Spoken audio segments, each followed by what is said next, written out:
Anteriormente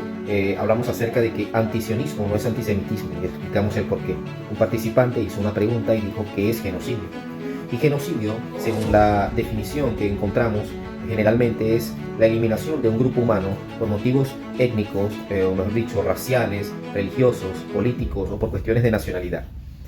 Lo que está sucediendo en Palestina es un genocidio, no tiene otro nombre, porque aunque quieran ocultarlo, hay fines políticos, hay fines religiosos incluidos en esta situación. Esto no es una cuestión nueva, es algo que ha venido gestándose por mucho tiempo, desde el año 1948 o quizás antes, y aquí detrás de todo esto hay líderes religiosos que apoyan y que han sugestionado a las personas diciéndoles que todo lo que está sucediendo, es decir, la expulsión de los gentiles de tierra de Israel, que es algo que está dentro de la teología del judaísmo, es algo que está bien y está justificado delante de Dios. Es decir, Dios les ordena, eso en hebreo se dice Milhamad Hashem, guerras de Hashem, es decir, hacer guerras y expulsar a los gentiles dentro de la tierra de Israel. Tenemos que comprender de que ya en este tiempo nosotros vivimos en una sociedad totalmente civilizada y según la Kabbalah y según las filosofías místicas,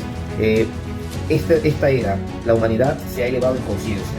Y a diferencia de otros tiempos, donde las personas cometían masacres, los gobiernos cometían masacres y se conocía mucho tiempo después, estamos en un tiempo donde es imposible realizar este tipo de matanzas sin que el mundo entero entre en conciencia y se dé cuenta. Estamos en una humanidad más consciente, estamos en una humanidad que está preparada para comprender conceptos y comprender definiciones más abstractas que en el pasado no eran conocidas o que no eran comprendidas. Así que esta definición abarca el problema que está sucediendo en este momento y tenemos que oponernos como humanidad consciente, no porque lo esté haciendo un grupo o una nación en particular, sino porque este tipo de acciones debe estar totalmente